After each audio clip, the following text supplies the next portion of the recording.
Hello friends, very very good afternoon. कैसे हो? Hope करता हूँ आप सभी लोग अच्छे ही होंगे। सो फ्रेंड्स, जीके जिसकी क्लास में आप सभी लोगों का बहुत बहुत स्वागत है। इस वीडियो को अधिक से अधिक शेयर करें, लाइक करें, ताकि और सारे लोग जुड़ सकें हमारी क्लास से। सो फ्रेंड्स, आज की क्लास में हम लोग सॉल्व करेंगे जीके जीएस का प्रैक्टिस सेट। पूरे 25 प्रश्नों को हम लोग इस वीडियो में सॉल्व करेंगे। अगर आप लोग पिछली क्लासेस को नहीं देखें हैं तो आप लोग प्ले लिस्ट में जाइए। यूपी बीएड एंट्रेंस एग्जाम 2023 के नाम से एक प्ले लिस्ट होगी। आज मैं हर सब्जेक्ट की अलग अलग प्ले लिस्ट आपको बना दूंगा, ठीक है। उसमें आपको क्लास सर्च करने में आसानी रहेगी। यहाँ पे डेली क्लासेस का टाइमिंग देख सकते हैं। टाइम से आप लोग क्लास को ज्वाइन किया करें। ये कंप्लीट सिलेबस नोट्स हैं।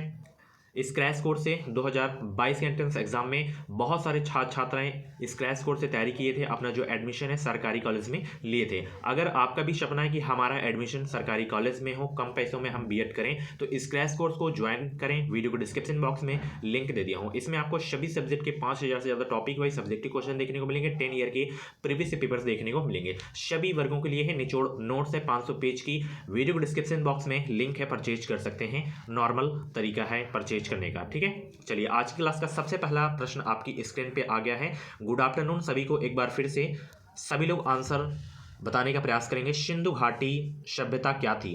द्राविड़ लोगों की सभ्यता थी, या आर्य सभ्यता थी, या द्रविड़ एवं आर्य सभ्यताओं का मिश्रण, या उपयुक्त में से कोई नहीं? राइट आंसर क्या हो जाएगा कमेंट बॉक्स में बताने का प्रयास करेंगे। 2023 में यूपी से बीएड करना है बेहतरीन अंकों के साथ। अगर आपको बीएड में एडमिशन लेना है तो इस चैनल को आप लोग सब्सक्राइब कर लें।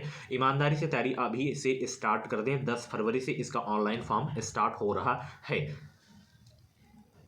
बताएं सब लोग, सिंधु घाटी सभ्यता क्या थी? मोस्ट इंपॉर्टेंट क्वेश्चन आपके एग्जाम के लिए। सिंधु घाटी सभ्यता से एक प्रश्न आपके एग्जाम में जरूर से जरूर आएगा। और कल या परसों से मैं टॉपिक वाइज की क्लास स्टार्ट कर दूंगा, ठीक है। हिंदी की भी, जीके की भी। बताएं राइट आंसर क्या हो जाएगा। तो देखिए, सिंधु घाटी सभ्यता एक क्या थी? नगरीय सभ्यता थी, ठीक है।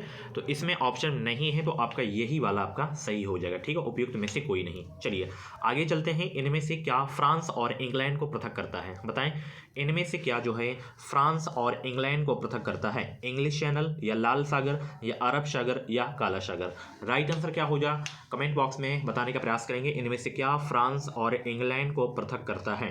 तो इंग्लिश चैनल फ्रांस और इंग्लैंड को पृथक करता है, अलग करता है। ऑप्शन इसका ए वाला बिल्कुल करेक्ट हो जाएगा। चलिए, वीडियो को लाइक शेयर करते रहें सभी लोग, और चैनल को जरूर से जरूर आप लोग सब्सक्राइब करें, और बेल आइकन को ऑल पे प्रेस कर लें, ताकि कोई भी बीएड एंट्रेंस एग्जाम की अपडेट है वो अपडेट आपसे मिस ना हो, तुरंत आपको मिल सके। चलिए, ईका के लोगों का संबंध विश्व के किस हिस्से से है? अफ्रीका, उत्तरी अमेरिका, या दक्षिण अमेरिका, या ऑस्ट्रेलिया? बताएं, ईका के लोगों का संबंध विश्व के किस हिस्से से है? ईका के लोगों का संबंध विश्व के दक्षिण अफ्रीका हिस्से से है। ऑप्शन इसका जो है बी वाला बिल्कुल करेक्ट हो जाएगा, दक्षिण अमेरिका, ठीक है। बी आपका बिल्कुल करेक्ट हो जाएगा। चलिए, जल अपघटन में ऊर्जा किस रूप में उत्पन्न होती है? बताएं, जल अपघटन में ऊर्जा किस रूप में उत्पन्न होती है? प्रकाश के रूप में, ध्वनि के रूप में, या ऊष्मा के रूप में, या अम्ल के रूप में? बताएं 4 का राइट आंसर क्या होगा। जल अपघटन में ऊर्जा किस रूप में उत्पन्न होती है? तो ये ऊष्मा के रूप में उत्पन्न होती है, ठीक है। ऊर्जा जल अपघटन में, बी करेक्ट हो जाएगा। चलिए, समरूप वृत्तीय गति में त्वरण होता है कैसे? बताएं, समरूप वृत्तीय गति में त्वरण होता है कैसे? बताएं राइट आंसर क्या हो जाएगा। समरूप वृत्तीय गति में त्वरण होता है नियत परिणाम का और त्रिज्या की दिशा में अंदर की ओर होता है त्वरण, ठीक है। तो 5 का जितने भी लोग बी जवाब दिए हैं उनका आंसर बिल्कुल सही हो जाएगा। चलिए आगे चलते हैं। आसगरी बाई गायन किस क्षेत्र में विख्यात हैं? बताएं, किस क्षेत्र में विख्यात हैं? ध्रुपद गायन, या सुगम गायन, या लोक गायन, या ठुमरी गायन? आसगरी बाई गायन किस क्षेत्र में विख्यात हैं? तो ये ध्रुपद गायन के क्षेत्र में जो है विख्यात हैं। ऑप्शन इसका ए वाला बिल्कुल करेक्ट हो जाएगा। आगे चलते हैं। निम्नलिखित में से कौन सा रोग प्लाज्मोडियम प्रोटोजोआ से होता है? बताएं, निम्नलिखित में से कौन सा रोग जो है प्लाज्मोडियम प्रोटोजोआ से होता है? मोस्ट इंपॉर्टेंट क्वेश्चन है। कौन सा रोग जो है प्लाज्मोडियम प्रोटोजोआ से होता है? टाइफाइड, मलेरिया, पायरिया, इनमें से कोई नहीं? बताएं कौन सा रोग है जो प्लाज्मोडियम प्रोटोजोआ से होता है? तो वो है आपका मलेरिया, ठीक है। मलेरिया जो है प्लाज्मोडियम प्रोटोजोआ से होता है। 7 का बी वाला बिल्कुल करेक्ट हो जाएगा। चलिए, किस देश के वैज्ञानिकों ने क्लोन पद्धति से सर्वप्रथम एक वयस्क जानवर को पैदा करने में सफलता प्राप्त की थी? भेड़ था वो। तो कौन सा देश है बताएं? Britain, Japan, America, Germany? Video को आप लोग लाइक नहीं करते हो तो प्लीज़ वीडियो को लाइक कर दो, और अभी से तैयारी में जुट जाएं। फॉर्म तो आपका भाई 10 फरवरी से स्टार्ट हो रहा है। 1 फरवरी की इसका जो है पूरा विस्तृत कार्यक्रम जारी कर दिया जाएगा। तो वो देश था ब्रिटेन। ठीक है, बी वाला बिल्कुल करेक्ट हो जाएगा। चलिए, वर्ष 2011 की जनगणना अनुसार उत्तर प्रदेश की साक्षरता दर क्या थी? उत्तर प्रदेश जीके के कम से कम 5 क्वेश्चंस आपके एग्जाम में आएंगे और यूपी स्पेशल जीके की क्लास में कम से कम 5 से 6 क्लास लूँगा, कम से कम 300 से 400 प्रश्न कराऊंगा, उससे बाहर कुछ भी नहीं आएगा। तो 2011 की जनगणना अनुसार उत्तर प्रदेश की जो साक्षरता दर थी 67.7% थी। ठीक है, बी आपका बिल्कुल करेक्ट हो जाएगा। सुल्तान वंश की विशालतम स्थायी सेना जिसका भुगतान सीधा राज्य द्वारा किया जाता था बनाई गई थी किसके द्वारा? इल्तुतमिश ने, या मोहम्मद बिन तुगलक, अलाउद्दीन खिलजी, या सिकंदर लोदी ने? बताएं 10 का राइट आंसर क्या हो जाए? सुल्तान वंश की विशालतम स्थायी सेना जिसका भुगतान सीधा राज्य द्वारा किया जाता था, यह बनाई थी किसने? अलाउद्दीन खिलजी ने। ठीक है, बी आपका बिल्कुल करेक्ट हो जाएगा। चलिए, और क्लास के बारे में अपना फीडबैक जरूर दिया करें, कैसी लगती है क्लास। और 25 में से मतलब जितने भी क्लास में मैं क्वेश्चन कराऊं उसमें से जितने भी आपको क्वेश्चंस आते हों कमेंट बॉक्स में बताया करें आप लोग। चलिए, चंद्रगुप्त मौर्य का प्रसिद्ध गुरु चाणक्य निम्नलिखित में से किस विद्या केंद्र से संबंधित था? तक्षशिला, विक्रमशिला, नालंदा, या वैशाली? 11 का राइट आंसर क्या होगा? चंद्रगुप्त का प्रसिद्ध गुरु चाणक्य निम्नलिखित में से किस विद्या केंद्र से संबंधित था?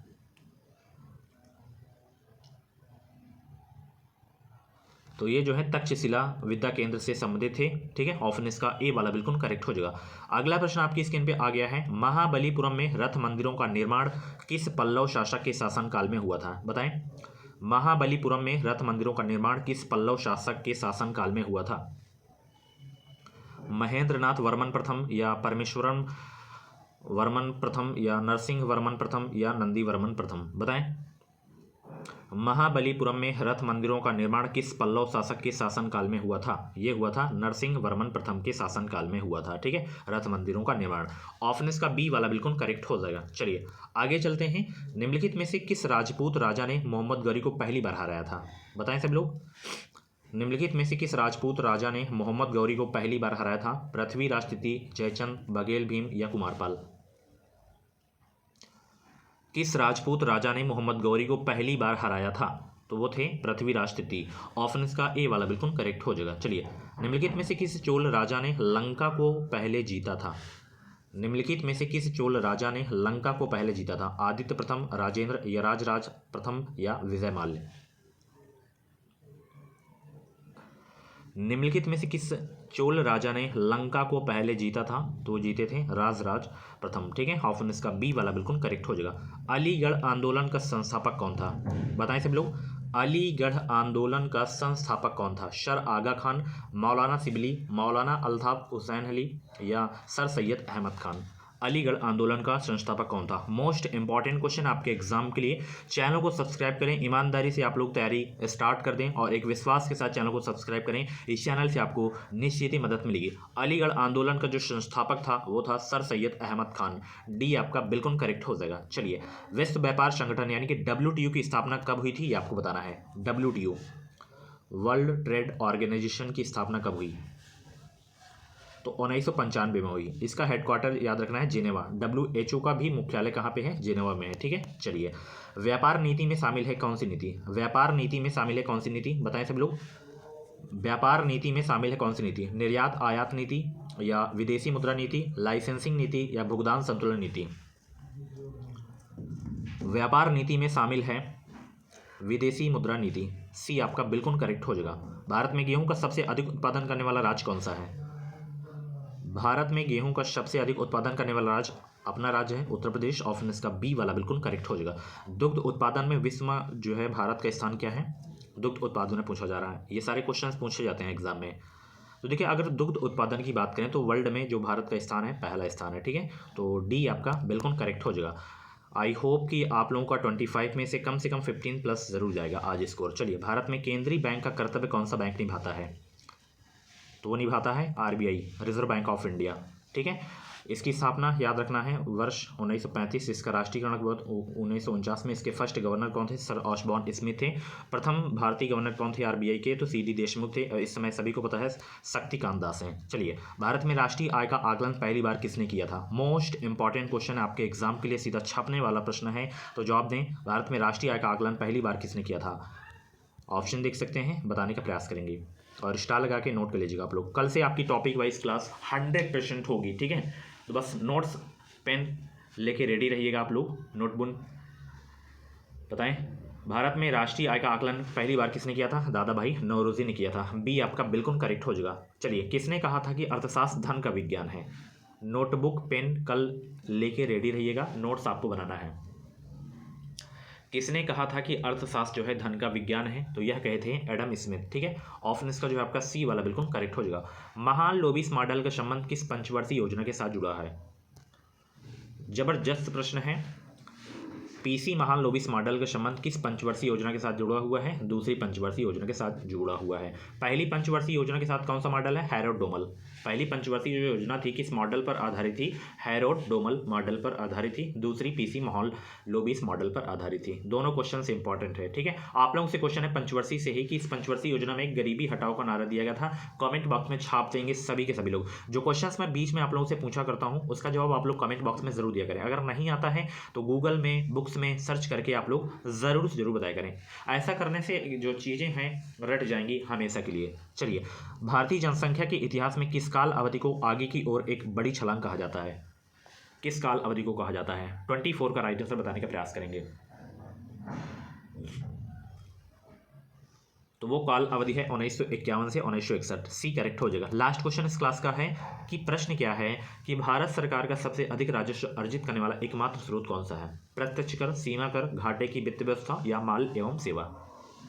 तो वो है माल एवं सेवा। ठीक है, डी आपका बिल्कुल करेक्ट हो जाएगा। सो फ्रेंड्स, ये थी आज की जीके जैसी क्लास। कैसी ली क्लास कमेंट बॉक्स में अपना फीडबैक जरूर दीजिएगा। और 25 में से आपके जितने भी क्वेश्चंस करेक्ट हुए हों कमेंट बॉक्स में नाम इसको जरूर बताइएगा। ऐसी डेली क्लासेस देखने के लिए आप लोग हमारे चैनल को सब्सक्राइब करें। इस चैनल से आपको निश्चित ही मदद मिलेगी। जो भी बीए एंट्रेंस एग्जाम की अपडेट है वो अपडेट आपको सबसे पहले चैनल के माध्यम से देखने को मिलेगी। हमेशा ऑथेंटिक अपडेट देखने को मिलेगी।